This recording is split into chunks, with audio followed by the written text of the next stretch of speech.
Hi guys, ngayong araw nga papasok na naman tayo sa trabaho. Maaga nga nagising si Mami Cherry ngayon kaya pinaghandaan niya ako ng baon ko na tanghalian. Habang nagre-ready nga si Mami Cherry ng babaunin ko, si Bochog naman guys nagising. Buti na nga lang medyo maganda yung gising niya kaya yan, nanood muna siya ng TV habang busy si Mami Cherry. Pagkabihis ko nga pala at nai-ready na ni Mami Cherry yung pagkain ko umalis na nga kagad ako guys dahil medyo malayo na naman yung biyahe natin. Ang lamig nga kanina umaga kaya makapal na jacket na yung sinuot ko kasi hindi ko kaya yung manipis guys. Tumatago sa katawan ko yung lamig.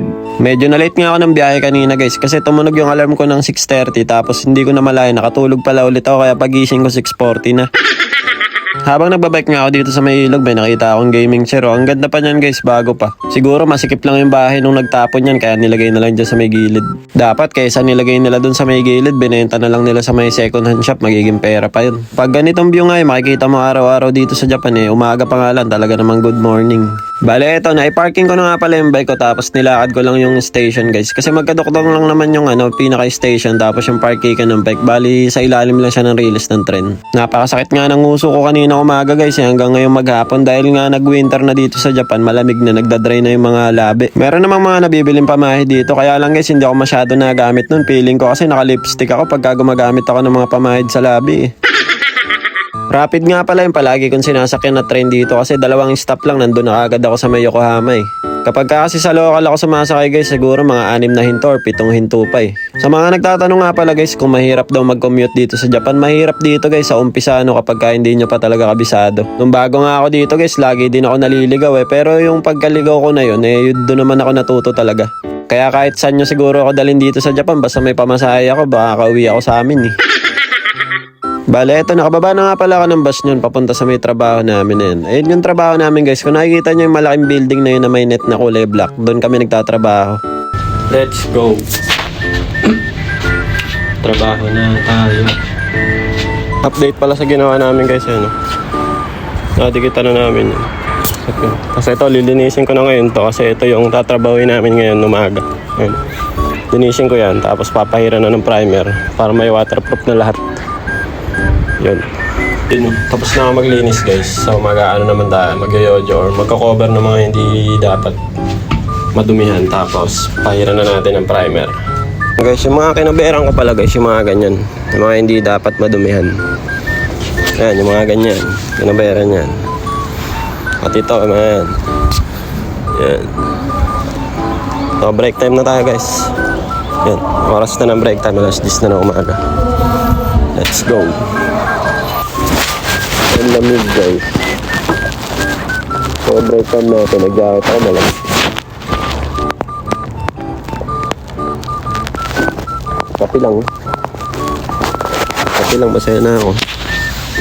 Tapos pahinga ng konti. Okay na, balik trabaho.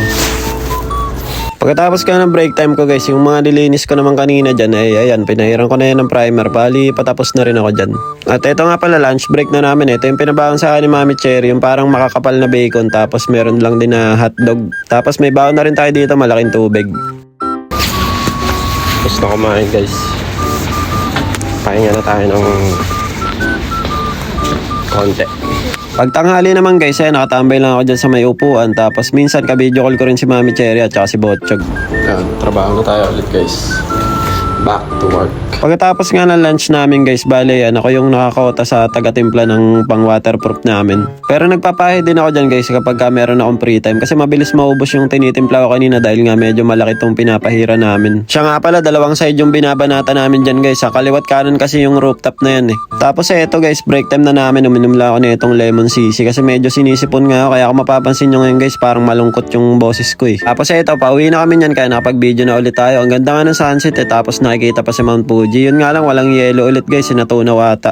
Fast forward ko na nga guys, bago nga ako umuwi kanina yan. Ito yung mga pinagbibili kong pasalubong sa kanila. Pagkadating ko naman sa bahay, si Seichi ngayon nagbukas ng pintuan. Tapos inabot ko na rin yung pasalubong ko sa kanya. Binilang ko nga pala si Mami Cherry ng orange dahil masama raw yung pakiramdam niya, masakit yung lalamunan niya at sinisipon. At isa rin naman, ito yung nirequest niya sa akin, maliit na pizza. Yun nga lang guys, pagkatapos maligo, sabi ni Mami Cherry, antok na antok. Tapos si Bochog din guys, tulog pagdating ko kanina sa bahay. Si Mami Cherry naman guys, nagluto na itong ulam namin, yung saba na nasa lata. Tapos inutusan niya na nga lang ako na bumili ako ng pechay. Kaya ayan, yung pagdating ko kanina, hiniwa niya na kagad yung pechay, nilagay niya dyan sa ulam.